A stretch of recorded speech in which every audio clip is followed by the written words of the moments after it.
Heiress. This is our top 10 video, so we're going to make a top 10 video. Curtis and I, John, Steve, are driving down the road from the London sale. Now, you guys are going to be receiving 18 videos?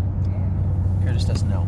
18 videos that we did, but I never do this. I'm going to do it anyway, just because I want our clients to be aware of what I saw, what I liked, and where we're sitting. I'm going to give you my top 10 list for tomorrow. Now, anybody in the world can see this list. Luckily, most people outside of the stable don't care. So, when it comes to the top 10 list, yeah, including people in the stable. Yeah, some of the people in the stable don't care either. I get that. So, I'm going to give you my top 10 list. I looked at all the horses I want. Now, for the people that aren't in the stable, obviously, my top 10 list is simple. I looked at all the horses I thought might have value in the sale. The easy ones that are going to bring, 80, 90, 100,000, there's a few of those. Why put them on the list? There is a horse on this list I think will bring more money than I'm ready to spend. But on the off chance I'm wrong and Steve Palermo is correct and the horse goes for less, I want to make our clients know what I believe the horse will bring and what I believe the horse is worth, why I believe those two things, and if in fact we end up with the horse for much less than I believe it's worth, that our clients can look at that and decide whether they want to partner up with us. So the first horse on my list, the number one horse for me in the sale, number 17, Century Heiress. Now, I looked at all the Sanyo Dreams. There's 3 of them on this list that I like very much. But I'm going to call a spade my number one pick for a number of reasons. Value, confirmation, the way the horse looks, mostly the way the horse looks at the sale. Century Heiress just looked really good to me. Now, Curtis is going to turn that down, or I'm going to punch him in the side of the head. And then we're going to go through number 17 really quick. Century Heiress. This is a muscle mass filly, Ontario eligible, obviously, out of a young mare, Lady Pixie, who was a Yankee Glide. The second dam is the most interesting thing about this, other than the fact that this horse has 1 winner out of 2 foals, and the other one is a 2-year-old right now. Now, Steve Palermo gave me a little nugget here and said the Andover Hall yearling last year, which is now 2, how much, Steve? 50? Sold for $50,000 as a yearling. I thought Century Heiress would bring quite a bit less than that. I hope for Century Farms she doesn't, but if she does, if she brings somewhere around 18 to 21,000, I think there's a good chance that Stable.ca could own this horse. Now, obviously, I'm exposed in saying this. This horse might bring 50, might bring 40, I have no idea. But I like Century Heiress. I think she's a nice filly. And for a moderate $60,000 the yearling brought, the Andover Hall Century Gladiator. Now, bad news bears for the owners now. He hasn't raced yet. Good news for us, he hasn't raced yet. So I think Century Heiress, this filly, has a lot of upside for us and a good-looking filly. Well-bred. I might be way off here, but I think this is a filly worth looking at. Now, we're just going to turn songs up and stuff. Second on the list is number 12, and this is the Il Sanyo Dream Parade that I spoke of. I liked all the Il Sanyo Dreams that I looked at. One of them didn't make it on the list. It was a top 10 list. There are 18 videos. You can look at them all. But this is a good-looking filly. This is Bellissimo Sanyo. This is the one of the young Dewey Cheatham and Howe filly named Aaron Hall.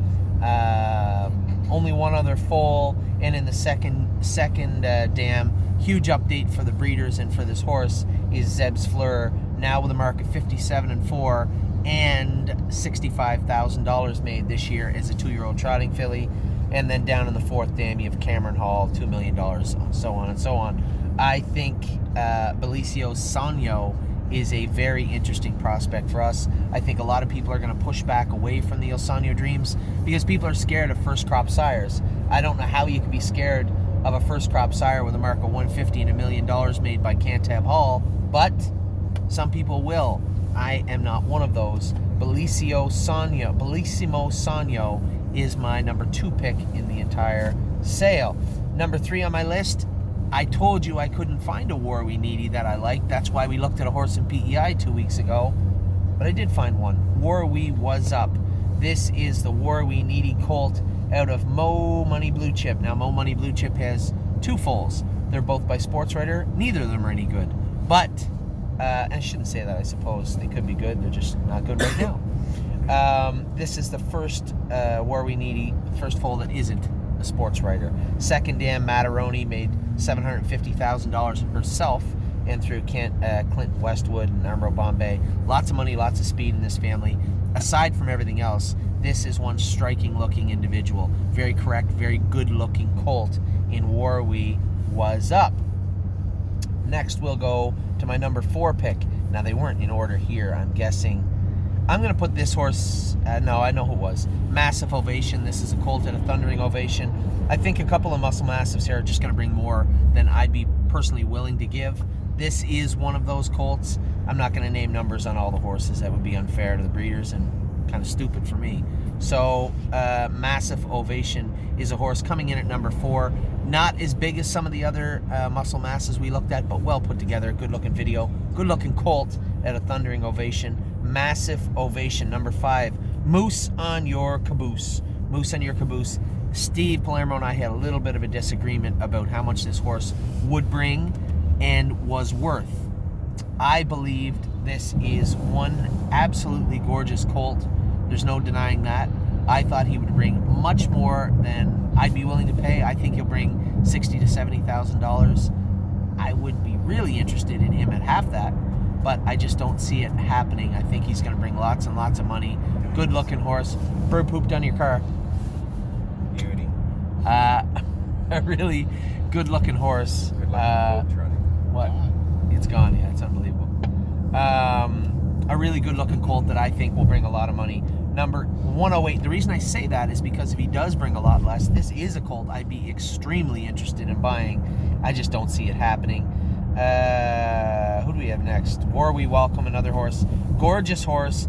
And Steve and I were talking over the last little while about this line. If you subtract Peaceful Way from this entire pedigree page, it's not a very attractive page. And I've seen some horses out of this line that were okay looking horses and did okay. But this is an exceptionally good looking horse. This horse isn't going to be missed in the sale. Everybody's going to see 183. Warwee Welcome.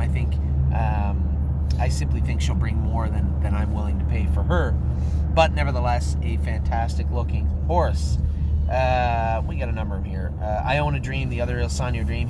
That filly should have probably been up a little higher. I really, really like this filly. Looks nice. First foal out of a Cadabra mare that took a mark at 57, made $90,000. In the second dam, you have J-Port Muscle, 270, mark at 57.5. J-Port Sunrise, and then down on the next page, a Yentl's Image with 35 wins in J-Port Express. Just an entire meat and potatoes family. Really, really good looking filly. I liked number 223. Let's go back to the list. One of the best value prospects of the sale, number 152, Roscoe Hall. Now, Roscoe Hall this isn't a giant family. This is a good looking family. 3 foals, 2 winners. One of those winners is an Adam T colt named T-Bar. Took a 2-year-old mark of 158, 3-year-old mark of 55-1. Flexi, the Federal Flex filly, is in there also. Then down in the second dam, you have Maravich, Lexus Lulu. More than enough speed and more than enough money in this family to get excited about and be interested about.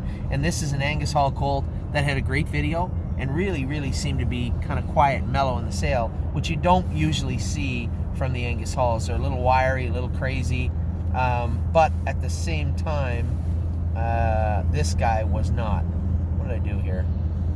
Delete draft. Okay, there. Who do we got left here? We have Bombogenic. We talked about Bombogenic, I believe. If I didn't, this was the horse that I came here to see first of the videos and the pedigrees. I went to Bombogenic first overall, but a little smaller than I thought he was. He's not a small colt, but he's not as big as the other 2 El Sanyo Dream fillies. I like Bombogenic, but I think he dropped down the list a little tiny bit, maybe to 7th or 8th. And then one more, I believe. One more is Dealin' Magic. Those of you have probably been waiting for me to say Dealin' Magic's name. This is the colt, the brother to Titan. Yeah, Canadian Titan. Not as big, not as long or strong looking as Canadian Titan was as a yearling, but nevertheless a good looking colt. So there you have it. Century Heiress, I think I put her at number 1. I went with 112 Bellissimo Sanyo second. Warwi was up, massive ovation. Moose on your caboose was in there. Roscoe Hall, Bombogenic. Warwi welcome. Iona Dream, and who's the last one? Dealin' Magic. So there's 10 horses I'm looking at over the sale over the next 2 days. There are 18 videos that are going to you guys, and we're pretty well going to stick to the script here. I don't think there's going to be any coloring outside the lines when it comes to horse purchases or horses we're looking at. I believe the 18 that I videoed are the ones that are on our list. The 10 that are in my top 10 are the ones we're going to be looking at very closely. If I missed a horse you wanted me to look at, a gentleman did ask me to look at a Holiday Road. I did look at it, stood off a little bit, but that's about it. You know, I can't say enough, and I'd said this to Steve when we went there to look at the El Sanyo Dreams. You can't, it sounds terrible. You can't make horses that good looking and not have good horses. Curtis, you put the sunscreen up? Is that really going to work? It appears to work. You can't make horses that look that good without having good horses, and El Sanyo Dream has got a lot of good looking horses here. I think he's going to have a good crop. I think he's going to be represented well in 2020 on the racetrack, and we have 3 of them on this list that we're looking at. I think a 4th one we did a video of, but all in all, well represented at the sale in London. So that's it. That's my list for the London sale, my top 10 list. Curtis is getting all the videos ready. We're going to have them all uploaded for all of you this evening. Take care. I'll talk to you guys soon.